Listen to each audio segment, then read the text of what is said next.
G'day guys, Smitty from the Supercoach Spuds here today.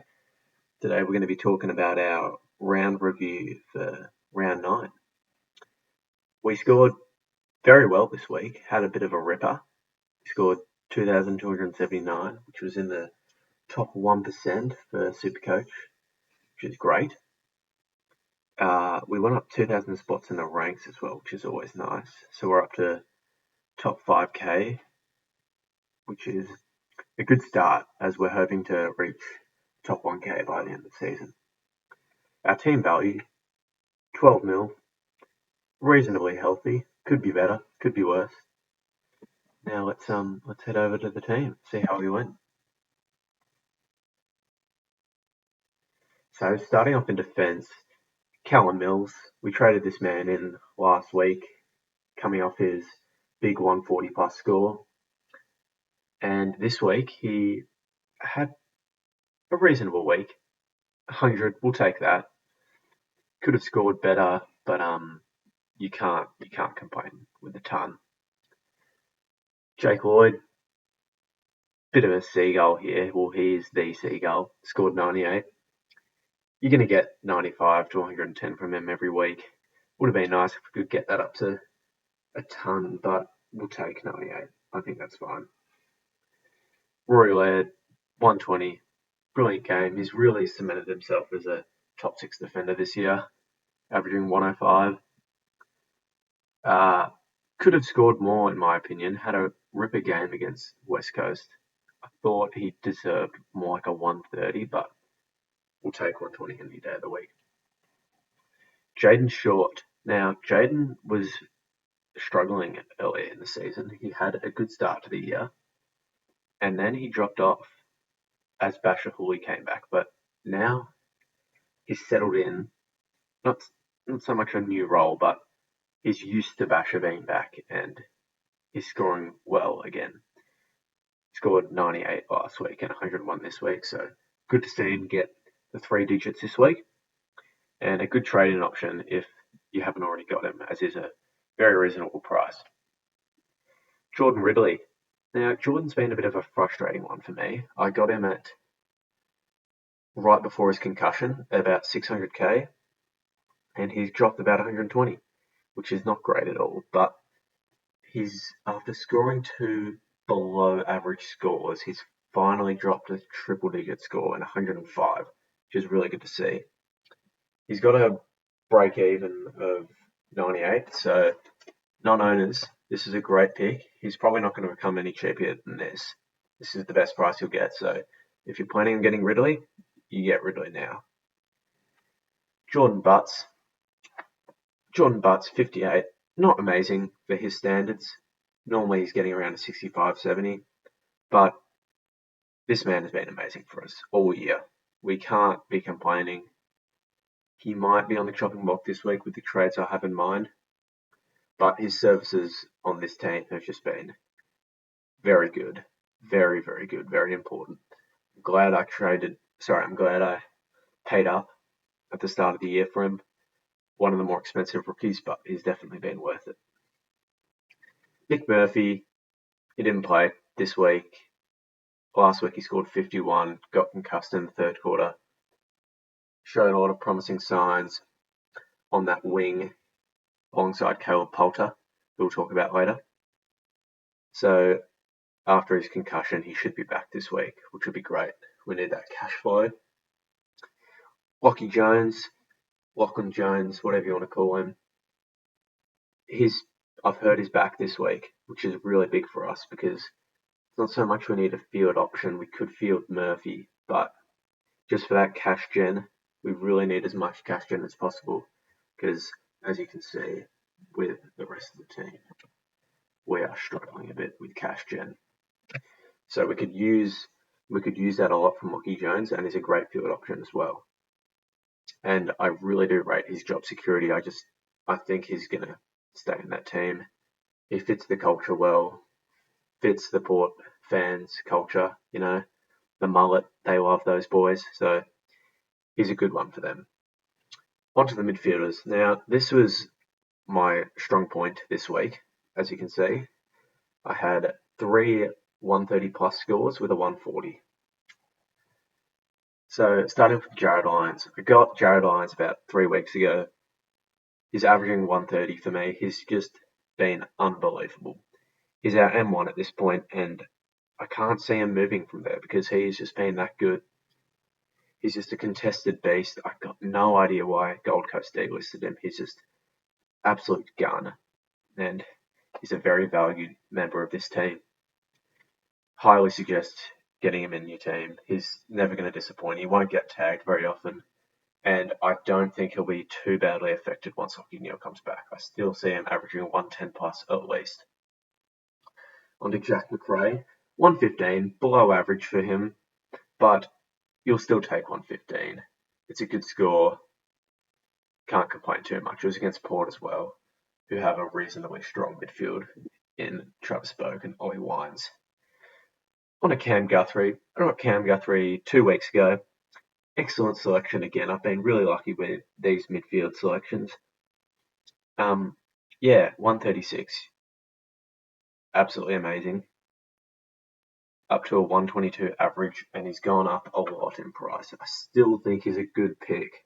He's definitely a top 8 midfielder, and I don't think his scoring will be impacted too much when Danger gets back. I still think he's going to be at least that 110 plus margin, which is very decent indeed.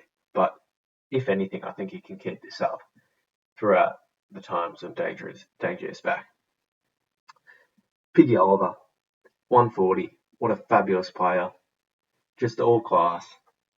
So clean around the ball. Some of these handballs that he was doing at the back end of the game were just behind his back. They were just smooth as. I love watching him play. 140. Can never complain with that. Brilliant score. On to Sammy Walsh. 111. Great bounce back game from Sammy Walsh. He's really solidified his spot as the best midfielder in Carlton this season, and you can't complain with a 111. It's good. Jack Steele, chuck the vice on him this week. I thought he might go big, but he didn't. He was on 60 at 3/4 time, and his score on Supercoach was 66 at full time, and then he got scaled to 116 because fan footy was just being a dick on Friday night and part of Saturday, which was annoying. Yeah, we'll take that from Steele. Tommy Powell, probably the disappointment from the round. Tommy Powell, as a Roos supporter, I think his role has been impacted by Trent Dumont quite a bit with the inclusion of him back in the side. I think you can hold on to him this week. There's definitely not a problem with that, but I think he has peaked in price. With a break-even of 106, I'd say if you can trade him, but if you can't, there's no need to. You don't have to. He's going to stick around at this price, but yeah, he's on the chopping block for me this week. James Jimmy Jordan, 96. What an absolute ripper of a pick. I didn't actually start with him. I picked him up at 160k, I think, and after 2 rounds, he'd given me a 23 and a 30 or something, and I was like, oh, here we go. What a waste of a pick, but lots of people started jumping off the bandwagon there, and I didn't have the luxury of trading Jimmy at that point, and I stuck with him, and he's just been brilliant since then. He's proved the doubters wrong, and he's just been a great addition to this side, and gave us a 96 this week, which I think it was his best score of the year. Charlie Lazaro, not much to say about him, to be honest. He's a bit of a cash cow. Yeah, no, he's not. He's consistent in the sense that he puts up 35 a week. So he's a slow burn, as my good friend DR would say, but yeah, hopefully, I'm just hoping he gets to 200k at this point. Like, got a pretty low ceiling. Connor Downey, I hope this man gets a game. We need his cash gen. I doubt it, but Hawthorn are really bad. They're down bad. They lost to North this week. They should just play their young players, in my opinion. 8-5, not much to say. Just a loophole. Brody Grundy, 109. Disappointing captain option, but not terrible as an overall score. Maxi Gorn, 117. Not too bad. He had a really bad first half and it was very frustrating to watch. But in the end, he scored 80 odd in the second half, which was nice, and put up a half decent captain score. But honestly, I don't think I'm not straight seeing Gorn anymore. I'll vice him, but I just don't like captaining him. He's just a pain in the ass at this point. Matty Flynn, 103. Good to see him keep getting cash for us. Hopefully he gets more games, but I wouldn't be surprised if he gets dropped this week from Mumford, as the Giants are actually 0-5 with Flynn and 4-0 with Mumford. So the stats do not lie there. On to the forwards. Jack Zeeble, Jay-Z, my man, 89. Disappointing. Could have been a lot better. He was actually off for 15 minutes in the last quarter, but still would have only scored 100 max, which is still not great for his standards. Still averaging 118, so he's clearly still the F1, but with Aaron Hall coming back, his role has changed a bit and he's been getting less touches due to Hall's running off halfback, which has really suited him. Jarman Impey, 82. I expected more against North, I'm not going to lie. Pretty disappointing. Hopefully he bounces back against Carlton this week at the MCG on Saturday afternoon. Dusty Martin, we finally get a big score out of him. You beauty. 4 goals, 30 disposals. Should have probably been more like a 140 score, if I'm being honest, but we can't complain with 120, and he's not going to go down much more in price, as his break even is 68 this week. So if you're a non-Dusty owner, this is the week to get him. Got to grab Dusty this week. It's his cheapest price, and he's definitely top 6 forward in my opinion. If he can average 100 plus, definitely a top 6 forward. Anthony Scott, 57. Can't complain from that from a rookie, but yeah, meh. Not great, not amazing, but not bad. So we'll take it. Caleb Poulter, 66.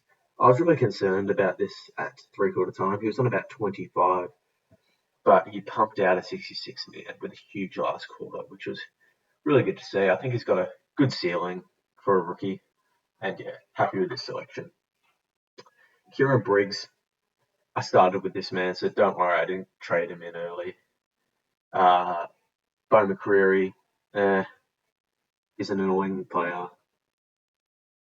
He's not making too much. He's a terrible on-field option, but at this point, I kind of have to field him occasionally, especially if Briggs loses his spot this week. McCreary's might be the option, unless I do the trades that I'm planning to do. Anyway, onto the trades this week. I think I'm going to go Butts and Tommy Powell to, let's see, some Briggs in the back line. We're going to pick up a North player, and that's Aaron Hall. 3-round average of, let's get it back up. Can we get it back up? No? No? Well, I think it's around 100, which is very solid, and we need to pick up these cheap forwards while they are cheap, because I can't afford 500 plus players at this point in the season. My cash gen isn't that good. And our next one is going to be Riley Dawkins. Now, we've gone late on him, I know. I should have gotten him last week. It's costed me 50k, 60k nearly. But there's just no good rookie options this week, and I need to make an upgrade. So I expect Kylie Dawkins to make it to a 300 plus, especially after his recent game. His job security seems very good at this point. So yeah, we're going to lock those trades in. Now to our captain and vice captain options. So we got Brisbane Richmond on Friday. Richmond, weak midfield. We're definitely vicing Jared Lyons here. I think he's going 140 plus this week. And then we're going to go Melbourne at the Adelaide Oval.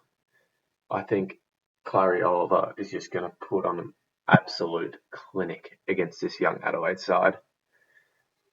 And yeah, that's the video. So that's the round 9 review, I should say. And let me know how your team's going, your rank. If you need any advice, hit me or Keno up.